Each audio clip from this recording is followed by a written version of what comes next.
Unfortunately, I quitted poetry, man. Sorry. So do you? This is Jimmy Kaika from the Copper Belt. This is the first person before Mwelwa, before Musenga. Yeah, Jimmy is the first person who like pushed me into the thing. Do you really feel appreciated as a poet in Zambia?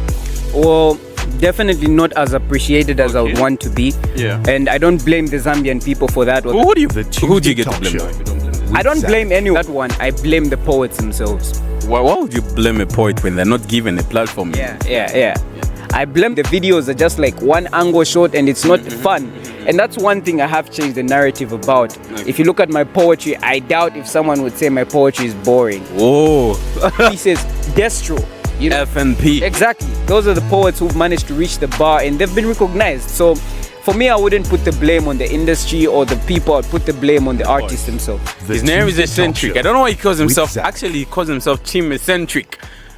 And every time on stage is ever alone, performing alone. And what I know is teams react together, they work together, and they perform together. Welcome to the show, man. Thank you very much, bro. Thank you very much. And for starters, why I have Team Acentric? Actually, it's my t-shirt right here. Those who are, Team Acentric represents the people who support me, represents my team. And this is the same question people asked me at the Bittersweet Slam, the competition. Why are you putting on Team Acentric when you're alone? And if you just watch my performances from that side, you understand why why I was putting on Team Acentric. Yeah, because everywhere I go, my supporters are there. And yeah, basically my people. Anyway, I'm also Team Acentric right now. Interesting. So, first question, when did you start poetry, man? Like, how is your poetry journey? How do you become a born to poetry? I started poetry 4 years ago. That was back in high school in 10th grade. Yeah, 10th grade. Wow, okay. 5 years ago, actually. 5 years now. You started poetry 4 years ago, and here you are now. What are some of the challenges you had to face during this work? One of the biggest challenges that I faced were financial challenges. Okay. Because I was moving a lot. I was ever places, and you just know how it is. As you're starting out in the creative industry, you never really get money from shows and from people. You're still pushing your name. So financial challenges were there, and also there's a little disrespect as you're starting out. People never really respect you as much, but it's part of the process. So those are the two things I can pick out. Do you have like poets who you looked up? I think I remember when I was starting out, I used to look up a lot of different poets, locally, even internationally. People like Destro FNP. These are guys who paved my way at some particular point. Unfortunately, I quitted poetry, man. Sorry.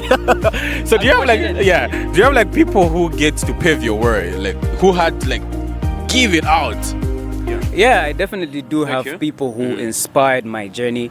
But to mention a few, these are people like Musenga Katongo, Messenger, people like Mwelwa On Course. But actually the first person who properly curved my way into poetry, and I've never really given him juice, this is Jimmy Kaika from the Copper Belt.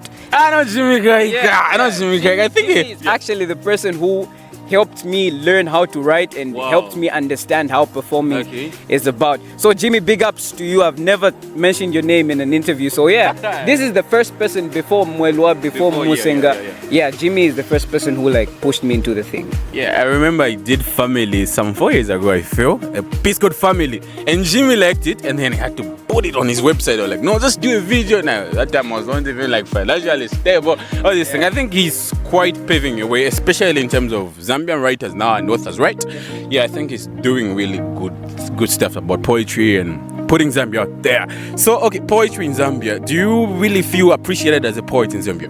Well, definitely not as appreciated as I would want to be. And I don't blame the Zambian people for that. Who do you get to blame now if you don't blame them? I don't blame anyone, because poetry is still an art that's being introduced to Zambia.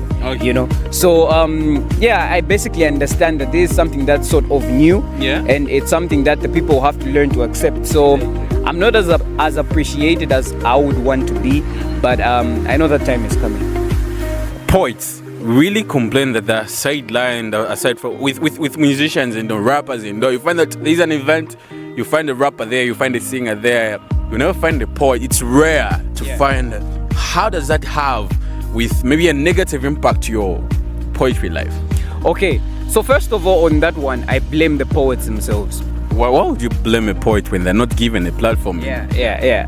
I blame the poets simply because poets don't put as much into their work as compared to musicians. That's according to me. If you look at the quality of videos for musicians in Zambia, you wouldn't compare it to the quality of a video of a poet. And and I would agree, poetry is sometimes boring for some people who do that. Their poems are boring, the videos are just like one angle shot and it's not fun. And that's one thing I have changed the narrative about. If you look at my poetry, I doubt if someone would say my poetry is boring. Whoa, I'm not gonna say a word. I doubt if someone would say that. So poets are sidelined because they haven't yet met the bar, they haven't yet reached the mark. Few poets who've managed to reach the mark have been recognized. Poets like Musenga, Mwelwa, with his piece Ocean, those are the few pieces. Destro, FNP. Exactly. Those are the poets who've managed to reach the bar and they've been recognized. So for me, I wouldn't put the blame on the industry or the people. I'd put the blame on the artists themselves. Well, so it's either you're dreaming, or maybe you should go home. You get it? That's how they say, because I think much effort has to be from an artist, right? Yeah. Do you get to find like people getting to appreciate your work? Like, oh, Acentric, you really inspire me on this. You really put me out there with poetry. Do you get to receive such things from people? Definitely, yeah. I've been receiving quite a number of appreciation, and I'm very grateful for that. And those are some of the few things that keep a creative going. Exactly. Just the thought of people appreciating your work, because there are times where you feel like people are not seeing what you're doing, and there are times where you're pushing and you can't see progress. So when somebody comes to tell you, saying you inspire me, they remind you that, oh, what I'm doing is valid and you have to keep going because of that. So I have received appreciation and I'm very grateful for it. Bittersweet Poetry Slam Championship 2023. You lost there and it was quite tough for you, and it was quite tough for everyone who was participating there, but you reached the end, and at the end of the day you didn't get the crown. How was it like? Sydney got the crown, and big ups to Sydney. And how was it like to you on that particular what were your feelings like, your emotions were? Well, Bittersweet Slam was one of the most dramatic poetry slams I've ever been in, and I think it's one of the best Zambia's had so far. I bet they've had better way back, but like right now, it was something. So round 2 I was brought back after getting knocked out. I was brought back, so I was excited about that. Round 3 I didn't win.